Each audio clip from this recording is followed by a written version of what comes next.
Hi everyone, my name is James Feeney. Welcome to or back to my channel. Today I'm going to be going through which members of the tarot community make up my personal tarot court.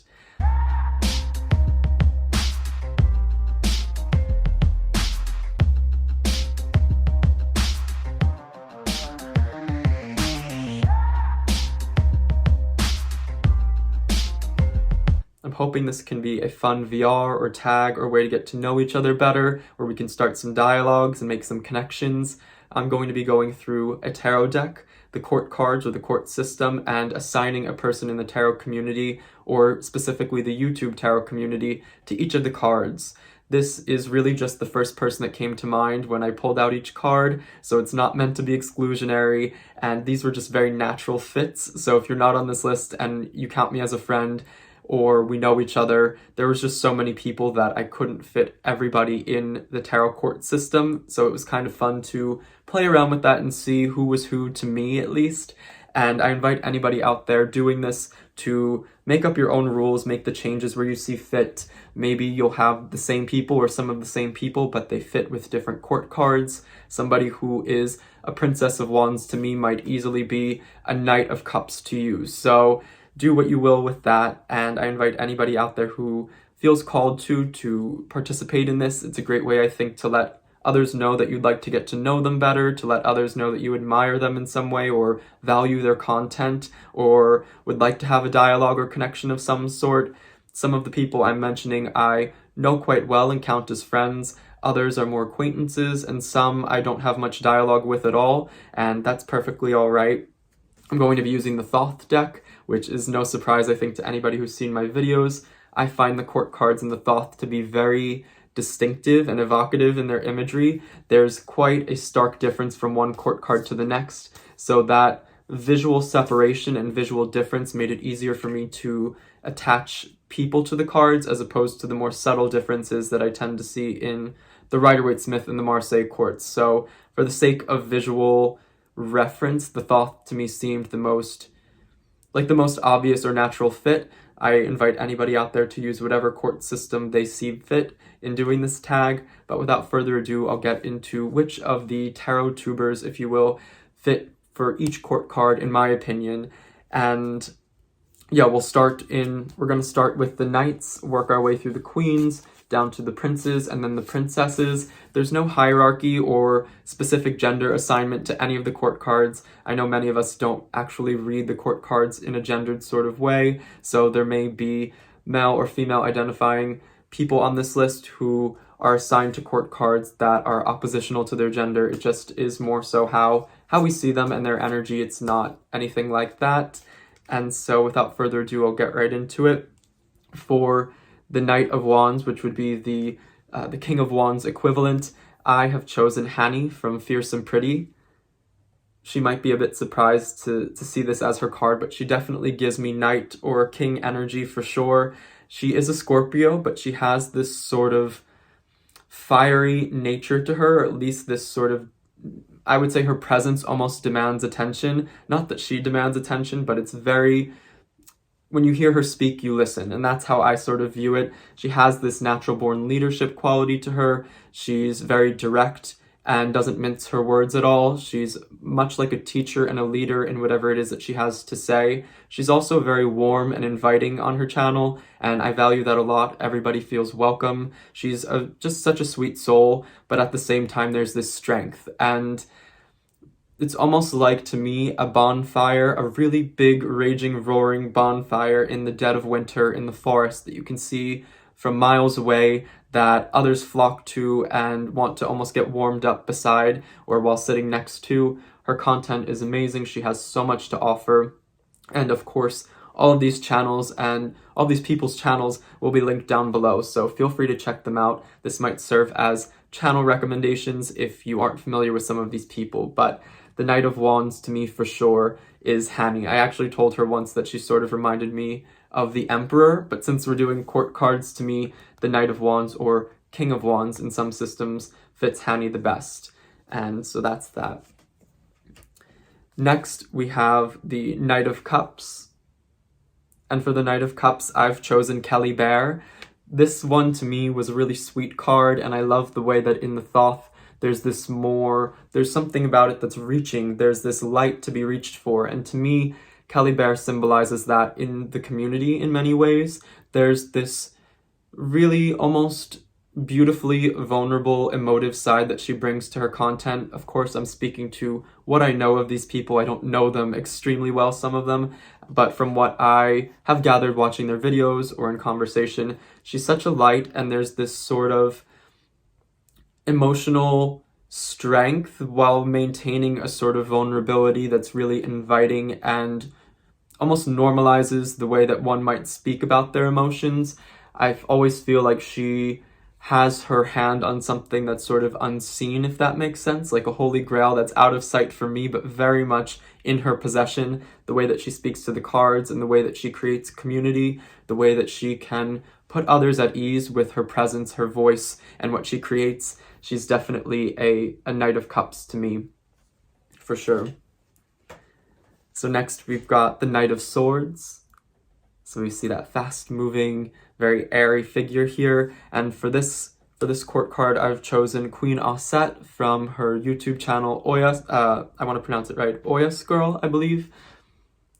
For me, Queen Auset was a very natural fit for the Knight of Swords. She is somebody who thinks on the fly, who doesn't need to take a lot of time to enact something. For example, the times where she's gotten a lot of people together to speak about ideas. Every month she hosts a sort of panel where connections are formed, ideas are spoken about. And so she is definitely a woman of action in my mind, but also one who has a lot of thought that goes into the action. And there's no hesitation, there's no beating around the bush. It's really right to the point and to the heart of things. And it can sort of slice deeper that way, what she has to say and what she does. It cuts deep and it really gets to you in a way that sticks, that you don't just brush off and walk on from. And I appreciate her voice and the honesty that she brings to her content, that she brings to the world at large, and the way that she speaks to others. She's just a wonderful human being from what I know and what conversations I've had with her. So for me, Queen Auset from Auset Girl is most definitely the Knight of Swords, and I definitely invite anybody out here to go check out the sort of panels or chats that she hosts each month. They're wonderful. I am so thankful to have been invited to one. And yes, so Queen Auset for the Knight of Swords. Next, we've got the Knight of Discs. For the Knight of Discs, I've chosen Leanda from Liminal Lark. She has a beautiful, wonderful channel. She's somebody who I've conversed with in comments and on Instagram quite a bit, and she just seems like the sweetest human being. There's something about her voice and the way she speaks about topics that's so grounding. So she speaks about very almost high vibrational or high vibe types of things, but at the same time it feels very practical. It doesn't feel detached in any way. It really feels like you're in the room. You feel so calm when she speaks. She has this sort of enduring nature, I would say, to her. There's something about her that just feels so solid and secure in many ways. And part of this, in the way that the court card seems to be looking to the horizon and the rising sun, that's in some ways the way that I view Leanda. The fact that I would almost say that some of her recent videos about gratitude made me fit her to this card a lot more naturally as well. The idea of exploring gratitude, the idea of keeping sort of the steady pace in life through action is very much something I associate with Leanda from Liminal Lark, and so I would definitely recommend checking out her channel and just saying hello, popping on over. She's a wonderful human being. Next, I have the Queen of Wands. So for the Queen of Wands, I've chosen the lovely Lennan Smith. For me, this is a very natural fit. Lennan's personality, in the way that I perceive it at least, is quite fiery. It's very vivacious. She brings an energy to the table that's infectious in some ways. You can't help but feel like you're getting charged up like a battery when you're watching her, or when you're in her presence. She can really bring a situation or a dynamic to life. There's this sort of, I would say, unapologetic way of expressing her emotions and what she has to say, almost like a sort of lantern that many moths find themselves drawn to just to watch or be in the presence of. So for me, Lennan is very much the Queen of Wands, and there's this sort of, I don't know how to put it, there's this To me, the Queen of Wands is somebody that is quite social, but also very okay with being by themselves. And I almost imagine Lennan in that way. She has this sort of propensity for being social and coming off very, I would say, in a way that's very welcoming, but at the same time, she seems so secure in what it is that she's doing. So it's not like she's relying on anything from a crowd to fuel what she's doing. It's very much this internal flame within her that's fueling what she creates, and it's always burning like a furnace. So she's constantly pumping out amazing content that is absolutely inspired. So I would recommend checking out her channel for sure. Next, we've got the Queen of Cups, and the tarot tuber that I've attached to this card is Anna from Astral Lady Tarot. For me, without a doubt, Anna has a sort of watery nature to her, at least in the way that I've interacted with her and perceive her to be. The Queen of Cups is somebody to me that is quite contemplative and reflective, a bit mysterious in some ways, that a way that you almost aren't sure you're entirely seeing them or knowing them as you're speaking to them, and you want to almost know more. There's this curiosity behind just them being themselves. A lot of Anna's content for me offers a lot of reflective attributes, I would say. I leave it thinking about quite a bit and feeling a certain type of way. So there's this sort of deep, subtle emotion that pervades most of Anna's content. And there's this, it's almost quite heady in some ways, but at the same time, it gets you to feel something. So to me, it's almost like a bridge between the mind and the heart. Her voice to me is so soothing, and the way that she, for example, will path work with cards or sort of lead guided visualizations into the cards is very much Queen of Cups energy, if that makes sense. And I know she has a video path working with the Queen of Cups, which is wonderful. But to me, Anna is most definitely the Queen of Cups. So go check out her channel just to see what I mean if you're unsure. Next, I've got the Queen of Swords, and for the Queen of Swords, I've chosen Mendy from the Artistry of Tarot.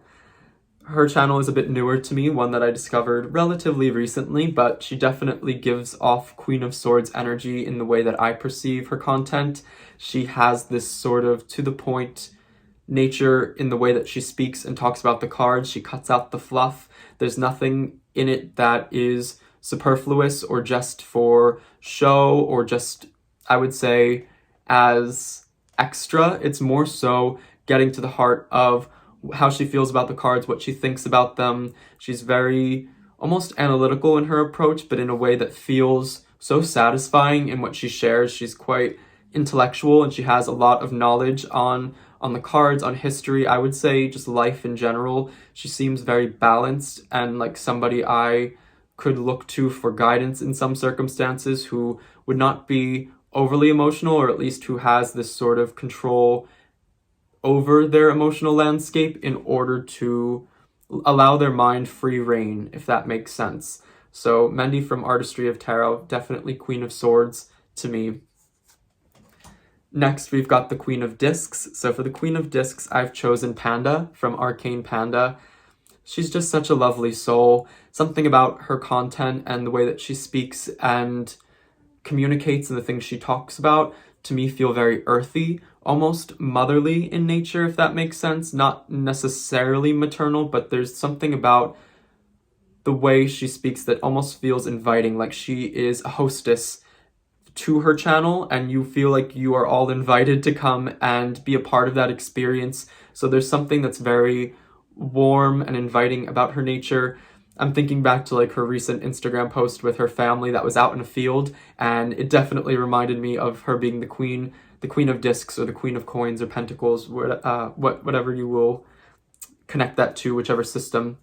But for me, Panda is most definitely queen of discs. There's this sort of, I would say, almost imperial and royal and like urbane way of going about the way that she hosts her channel and her content. It feels so refined and almost luxurious in a way, just the way that she speaks and the things that she creates and the sort of content that she has surrounded herself with, if that makes sense. I know that that is an odd way to put it, but for me, Panda is most definitely the Queen of Discs. Next, we've got the Prince of Wands. And so for the Prince of Wands, I've chosen Justin Michael. His channel, I believe, is just Justin Michael. I think of the Prince of Wands as being more of a trailblazer, somebody who is constantly doing things, who's not afraid to change things up, who is chasing what it is that they want and not feeling like they need to be sorry about it or not feeling like there's anything wrong with that. They sort of have a way of getting through any potential obstacles and getting to a place that you wish you could have gotten to, and you don't understand how they got past those obstacles, if that makes sense. Or maybe it's personal hangups, I'm not sure, but the Prince of Wands very much doesn't have those. He operates quite freely, and to me this feels like Justin Michael when I watch his interviews and just the way that he interacts. There's something that's sort of almost like a free or flowing channel with no obstructions. I guess that's the best way to put it. And there's this excitability that I personally get when listening to the way he speaks about the cards and what it is that he's doing in his life. So Justin Michael would definitely be the Prince of Wands to me. Next, we've got the Prince of Cups, and for the Prince of Cups, I chose Skylar Hayes.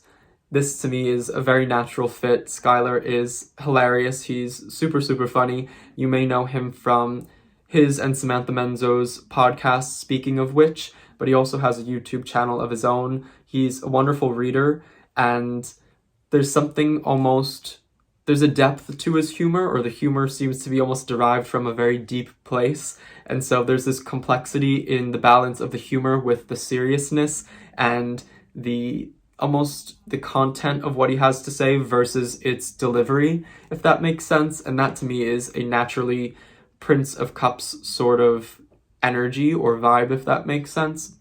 So Skylar Hayes as the Prince of Cups, 100%. Next, we've got the Prince of Swords. For the Prince of Swords, I've chosen Casper from Boy Diviner. There's something about him to me that's quite airy, as this card is the heir of air in some ways. His mind seems to almost function as its own entity, detached from his body or the practical world. There's this sort of lightness and ability to navigate with agility certain areas of thought and thinking. You can clearly tell that a lot of what he has to say has been thought out so much, and I'm guessing that that's just the way he naturally is, quite a thinker and a fast one at that. So the ideas that you're getting are almost so developed in a way that you wouldn't expect, even when it's just conversation. Casper is most definitely the Prince of Swords to me.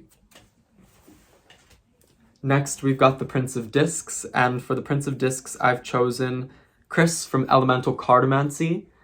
To me, there's something quite grounded in the way that he approaches the cards, the way that he speaks. To me, it's very soothing. It kind of brings you back down a little bit, but at the same time, he's constantly in motion. So there is this steady progression. There is this forward momentum, if you will, but at the same time, it doesn't feel fast. It doesn't feel fleeting or flighty. It feels very rooted in some ways. There's something very almost wholesome about it, while at the same time feeling like there's just so much to sink your teeth into when he has something to say.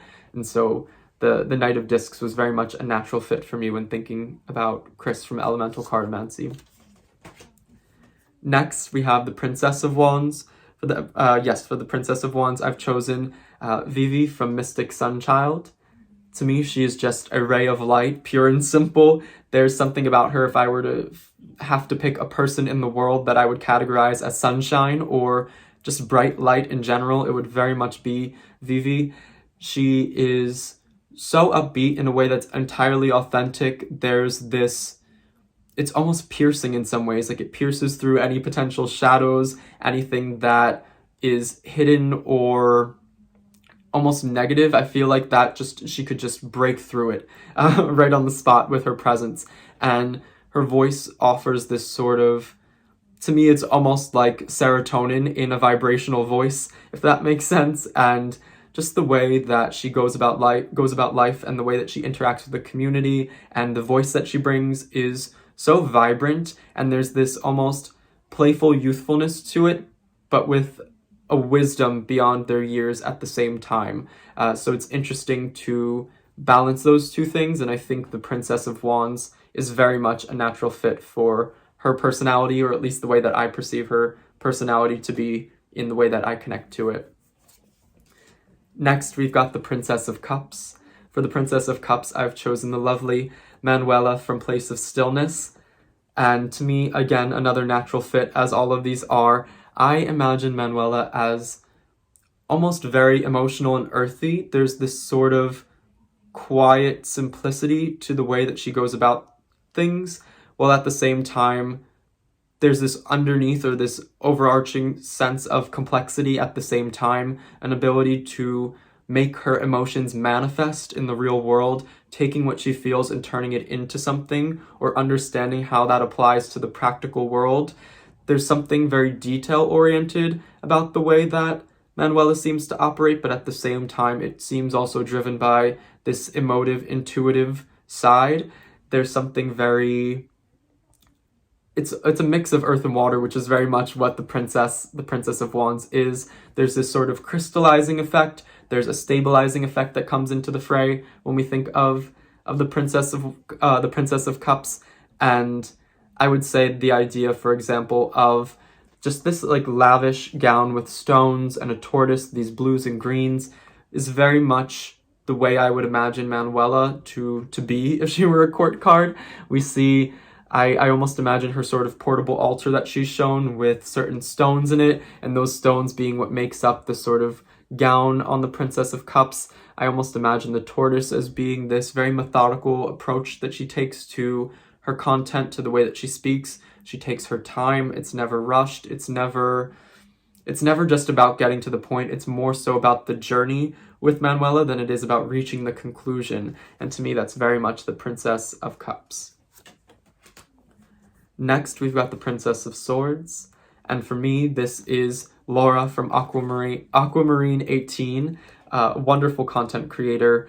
She speaks a lot about books, so there's this sort of very intellectual, academic side to her content.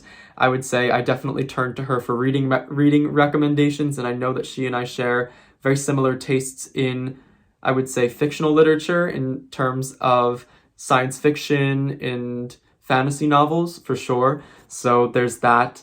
And in some ways, I imagine her as this sort of academic who's also a bit of a social justice warrior who really has strong convictions and opinions and morals and ethics and is not afraid to express them, will stand up for somebody whose voice maybe isn't heard. She'll make sure or elevate them to a place where their voice can be heard. She's very much, in my mind, a very selfless human being who is constantly looking at the bigger picture as opposed to just herself and her circumstances. There's something almost Aquarian about the way that she approaches, I would say, tarot, spirituality, literature, the mind in general. There's something about her mind that is just so rich and deep at the same time.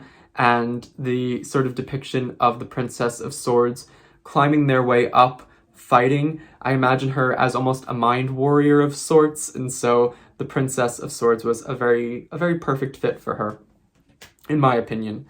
Finally, we arrive at the Princess of Discs, and for me, the Princess of Discs is best suited to Masha from Musings by Masha and her channel. I think that Masha is this...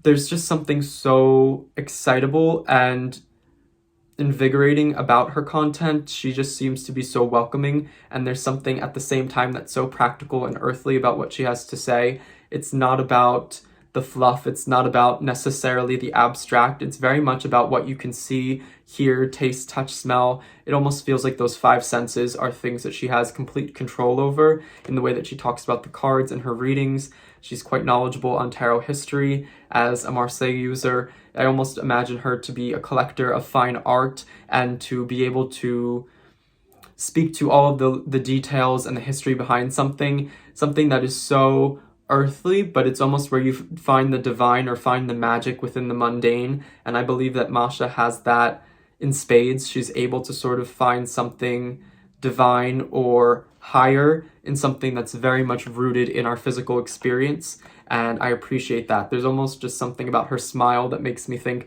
she knows a lot more about the physical world than I or many people probably do, and so the Princess of Discs was a perfect fit for her as well. So that takes us through the 16 court cards specifically of the Thoth deck, and who in the tarot community I would fit each card to and why. I encourage you to check out all of their channels and see for yourself how you interact with their personality. If you find these sort of descriptions and court card attributions to be very fitting. If you're in the tarot community or looking to make this or make a response to this tag, I invite you to go about it in whatever way you see fit. And if you have the same people on your list, feel free to assign them different court cards. And I thought this would just be a really fun way to get to know each other and also to speak to people that I really value and admire and think deserve the world in this community. So I hope you are all well. For anybody out there watching, like and subscribe if this was fun or interesting. And until next time, bye.